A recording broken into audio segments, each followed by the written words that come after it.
UFC Fight Night, Dolidze versus Imavov. We're gonna go over this entire card. I'm gonna give you the prediction, what I think is gonna happen with all the fights. Now, before we continue, guys, let me tell you about me. I'm Badger, and I'm here to deliver. I'm giving you this early predictions.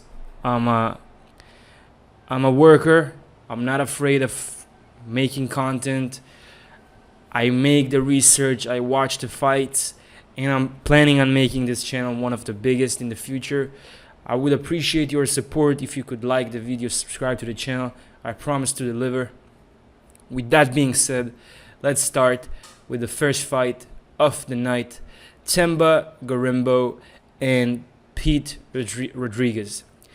Now, I'll tell you, I'm not impressed by any of these two fighters.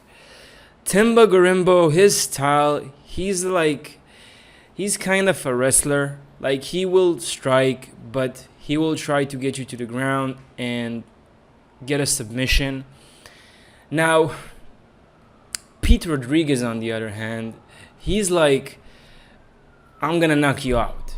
I'm gonna knock you out, and it's gonna end in a knockout for either side. And if we're gonna look at Themba, he had one loss and one win in the UFC, and you see most of his wins are coming by submission.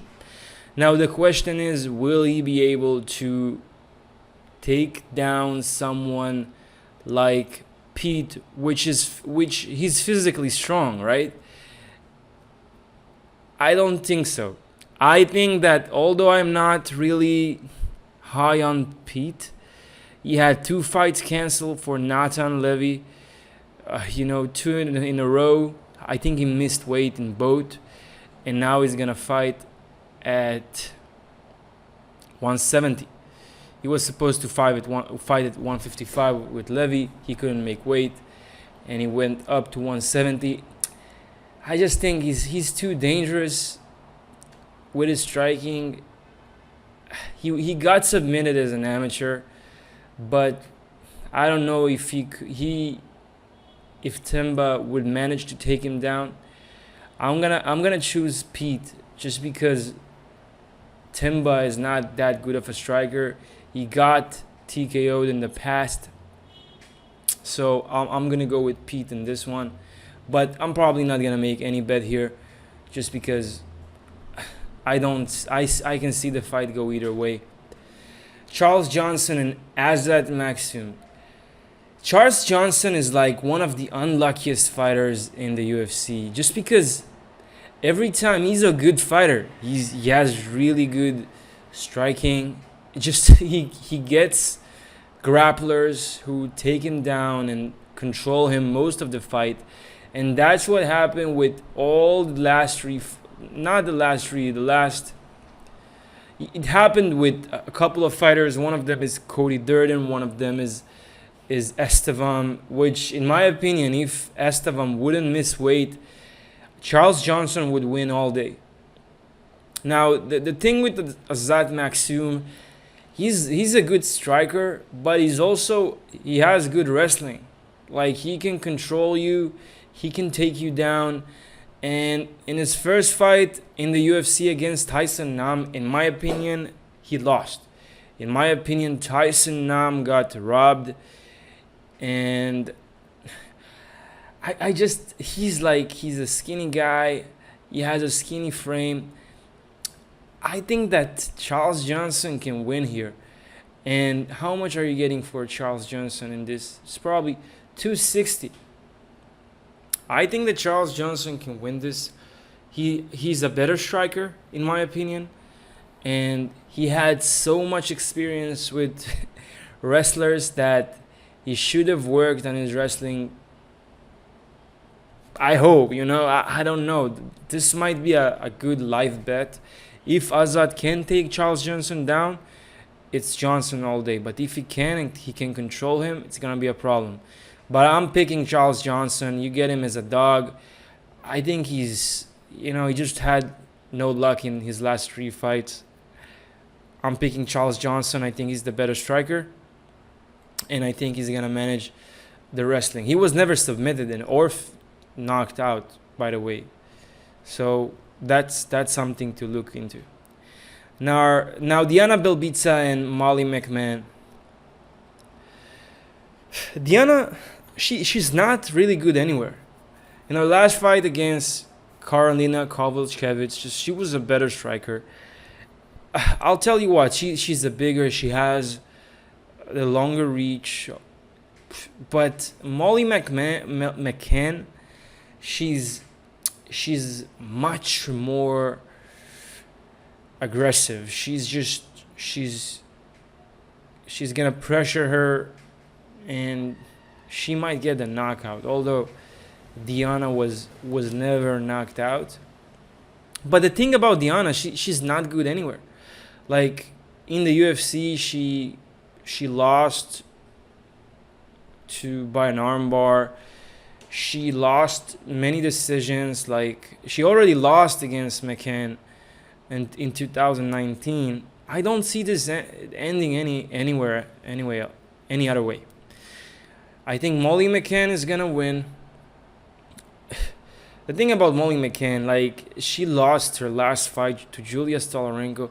She jumped to that armbar, like she showed a white belt level in her jiu-jitsu. I don't think Diana is gonna take it to the floor, to the ground. Maybe she will after seeing, after what happened with Julija Stolarenko.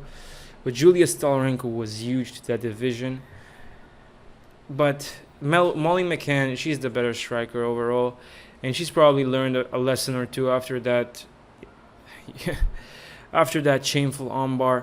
Give me Molly McCann to win in this fight.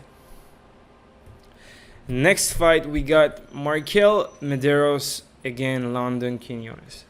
What we have here is a striker versus striker. I really liked the way Markel looked in Contender Series. He fought against Salikhov, and he delivered a deadly knee towards the end of the first round, and he just sent him to sleep. Now, that guy Salikhov, he was more of a wrestler. He has a Dagestani background and all that. He wasn't that good of a striker. The thing about Quinones is not only is a good striker, but he's durable, man. He's fucking durable.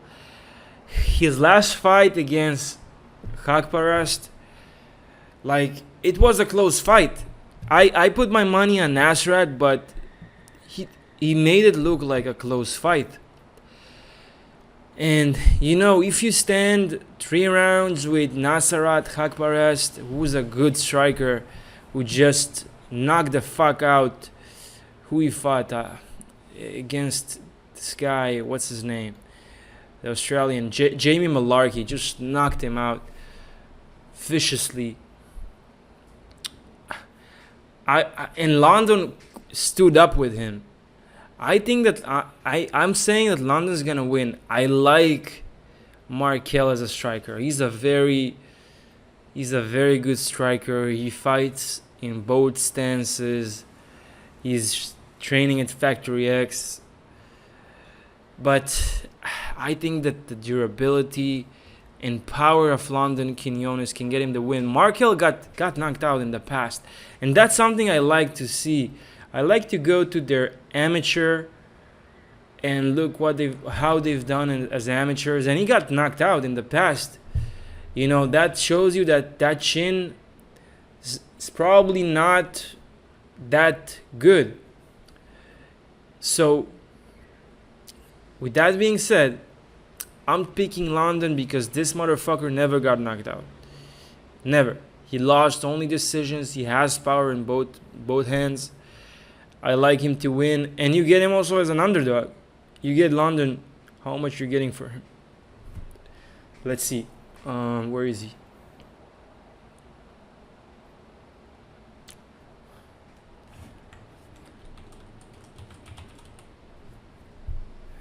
$246. I think that's a good value for a fight that's probably gonna go to decision, if not ending early because London is knocking him the fuck out. Give me London. I'm picking London. Next fight we got Blake Bilder against Jeong Lee. Let me tell you something. Jeong Lee, he's coming from road to UFC. And I'm not high on the fighters coming from the road of UFC. We saw that with that Indian fighter who lost to Money Mike. The level there is not that high. And he had this fight against Isa, which some would say that Isa won. He was a wrestler, just constant wrestling pressure. I think Blake Bilder is on a different level. I think he's better everywhere. Maybe not striking wise, but he has the wrestling, he has the pressure, he has power in both his hands.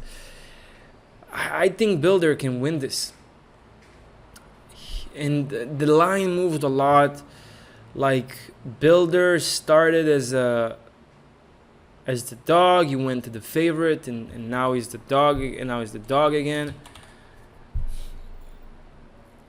Yeah, you see it started 3.15, we went to 171, and then like 2.5. I think Bilder's gonna win. He had his last fight against Nelson. Yeah, Blake Bilder had his last fight against Kyle Nelson. It was a close decision. I feel that Bilder was making stupid mistakes. He was showing off and shit. Where I hate when fighters do that. But Jeong Lee, he's just smaller. He has like a smaller frame. Although that he's taller and he has longer reach, it just, he looks small compared to Blake Bilder. And they're fighting 145. Bilder is easily he's a 155er. He's a natural 155er, in my opinion. I'm picking Blake. You get him as an underdog. I don't see him getting knocked out by Jeong Lee, and I think his power and his wrestling is gonna get him the win. Give me Blake to win. Next fight we got Viviane Araujo against Natália Silva. Tell you one thing, I'm not picking against Natália Silva. I love her as a fighter. She has a phenomenal kicking game. She's physically strong. She's good everywhere, to be honest. She got submitted in the past, but she was never submitted in the UFC. She's always improving. She just gets better and better. And this is a step up in competition. I'm not gonna say it's not, but if she managed to survive and win against Jasmine Justavicius, who's a relentless grappler, I just don't see Viviane Araujo getting her to the mat. She had this fight against Jennifer Maia. Jennifer Maia looked terrible. I put my money on Jennifer Maia. It was such a bad decision because she looked like shit. And Viviane, striking wise, she's not better than Natália Silva. Like, her game is her, I'd say it's her jiu-jitsu. Her submission game is more impressive than her striking. But Natália Silva striking, like her taekwondo and all that, is just on another level. And that's why I'm picking Natália to win. I think she's gonna win by decision, most likely. And if you want to take a safer bet, I would take the over here. I don't see Viviane submitting Natália. Maybe it's gonna be competitive on the striking, but I'm probably I'm gonna pick Natália. And if you want another choice, the over is live here as well. How much you're getting from Natália now? Let's see.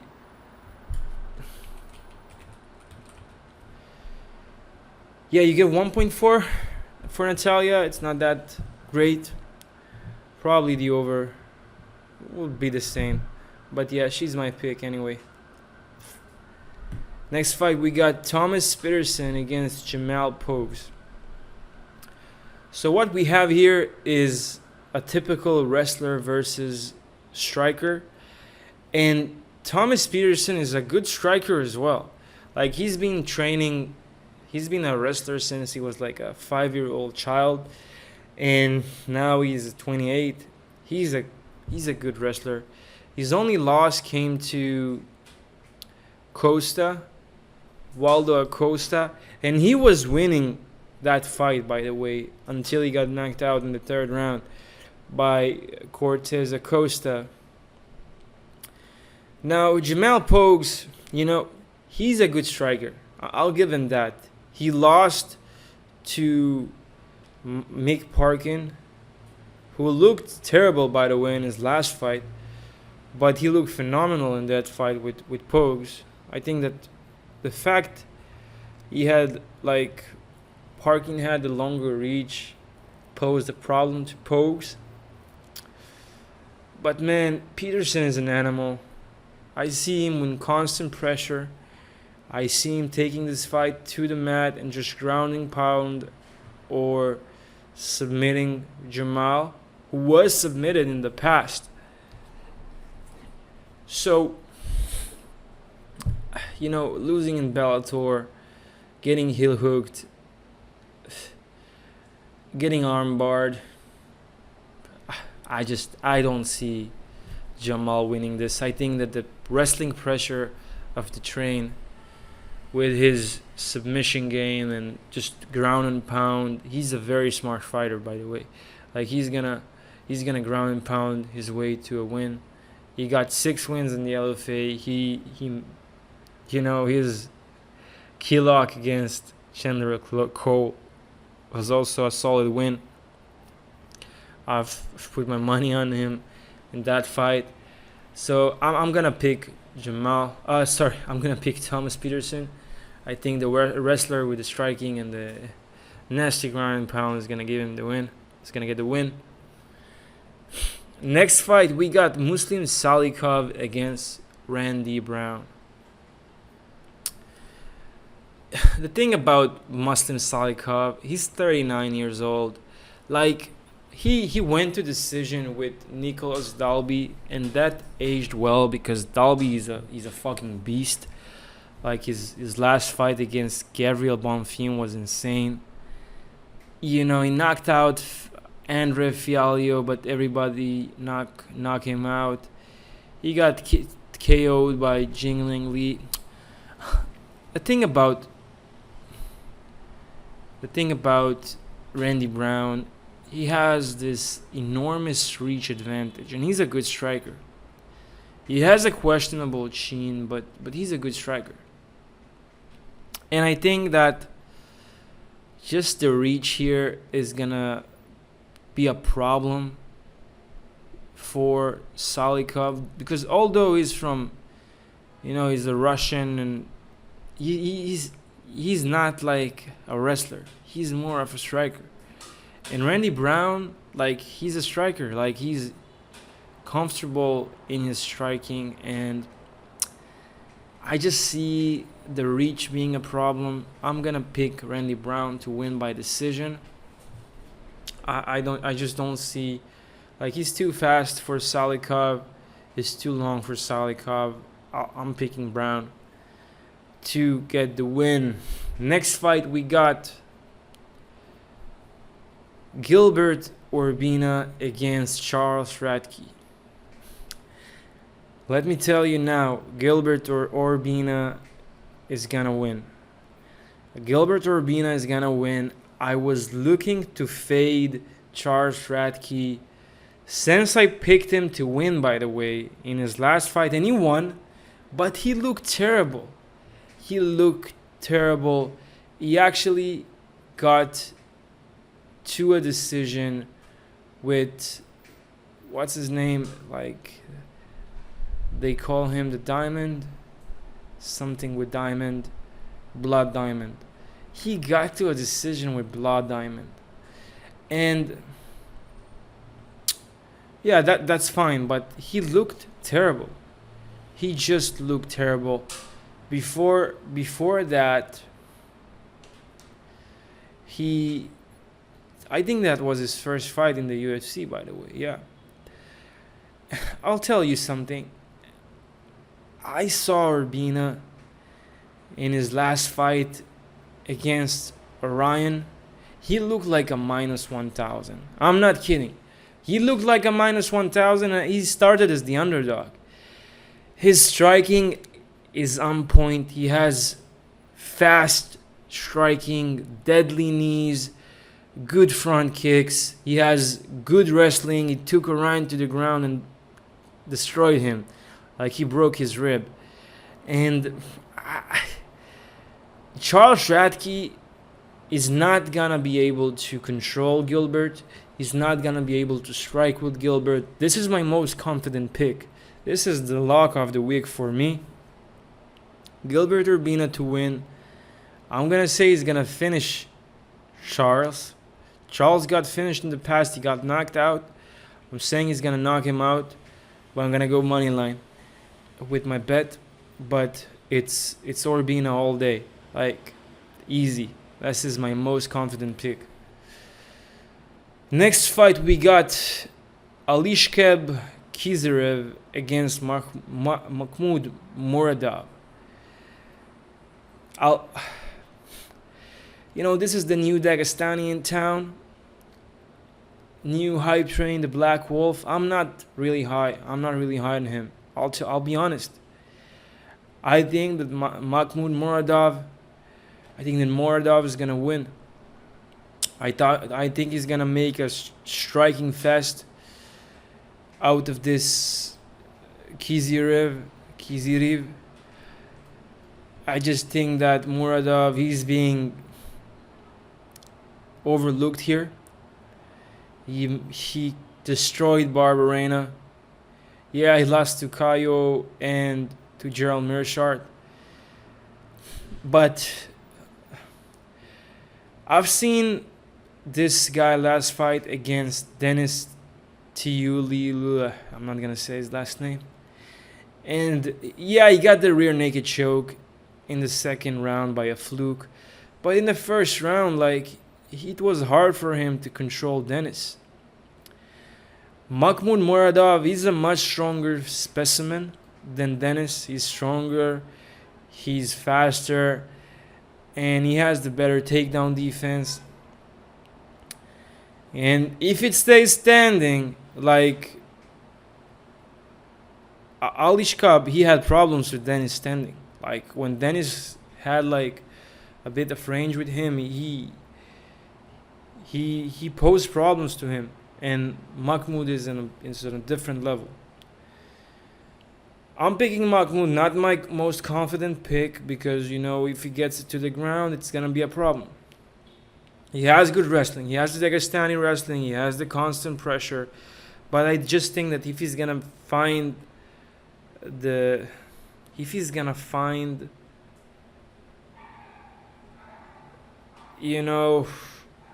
range, then he can win. The fact that he lost to Gerald Mearshart, who's not that good as well, by rear naked choke, I'm not saying it doesn't bother me, but you get him. I think he's a big underdog. Let's see how much we get. Yeah, 245, not bad, that big of an underdog, but for a good reason. I think he's gonna win. Started 290, win 174, 245. I think Muradov can win. He's improving in every fight he had so far. He kept improving, so I'll pick him to win against Aliaskhab Khizriev. Julija Stoliarenko and Luana Carolina. I really don't know how Julia Stolarenko manages to go to 125. She's huge for 125. She managed to do it in her last fight against Molly McCann. Now Luana, I'm not really impressed by her in any way. You know, she lost to Molly McCann. The thing about her, she's not that good of a grappler. She's like a decision machine. And Julia Stolarenko, she's gonna come forward, she's gonna take her down, and she's gonna submit her. And she didn't have. She wasn't really successful as a 145er, but at 125 she's like a monster. And I'm picking Julia Stolarenko to win by submission. Luana does not have the power to knock her out, especially as a 125er, and that's like the biggest threat for Juliana. She also improved her striking, and she's not gonna have any reach advantage in this fight. So, yeah, I'm picking Juliana to win by submission. Co-main event, Moicano against Dober. Now, you know, the question here would be, can Renato take Drew Dober and submit him? Because obviously he's not gonna knock out Drew Dober. Drew Dober is too dangerous when it comes to striking. He showed how good he is against Ricky Glenn. Like in a post-fight interview, he talked about how much he learned from the loss against Frivola. And I feel like Renato is getting knocked the fuck out. He never had a KO win. All his wins, like his finishes, are coming from submission. And he got knocked out in the first round. Now, if there's someone who can knock out people, that's Drew Dober. That's Drew Dober. So, the question is, can he take Dober down? Can he take him down? I don't think so. I don't think he can take Dober down. I think Dober is going to be too strong for him, too dangerous standing up, and he's going to send him to the shadow realm. I'm picking Dober. You also get him, you get Dober. You get him for good value. You get him as the underdog, yeah, man. Like, Dober is the underdog, 216 against Renato. Yeah, I'm picking Dober all day. He's not taking Dober to the ground. He's not taking it to the mat. And main event, we got Roman Dolidze against Nassourdine Imavov. Nassourdine Imavov, last fight against Chris Curtis, it was stopped by a clash of heads, but he was winning. Like, that came in favor of Chris Curtis because Imavov was just sniping him as the Russian sniper that he is. And before that, he lost decisions to Strickland, the current champion. Dolidze, he lost to Marvin Vettori. That was a questionable loss. In my opinion, he won that fight. And he's coming off, he came off a good win streak. But I just think that Nassourdine Imavov striking is just too crisp, he's too precise, too fast for Mr. Dolidze. He's obviously not gonna submit him. I'm choosing Imavov. I think he can win this. It's gonna be a hard fight. This is gonna go to decision, by the way. The over here is a very confident pick. Dolidze was never finished But he lost to Giles, man. You lost to Giles. That doesn't look good. I'm picking Imavov to win. He had the much, the better competition was for Imavov, fighting against Strickland, Buckley, Chris Curtis, which he was winning. Yeah, I'm picking Imavov to win. That's it, guys. If you enjoy the content, if you appreciate the early predictions, like the video, subscribe to the channel. I appreciate each and every one of you. Let me know your opinion in the comments. What you think, who you think is going to win, where I might be wrong, what I might have missed. Let me know in the comments, and I'll see you in the next one.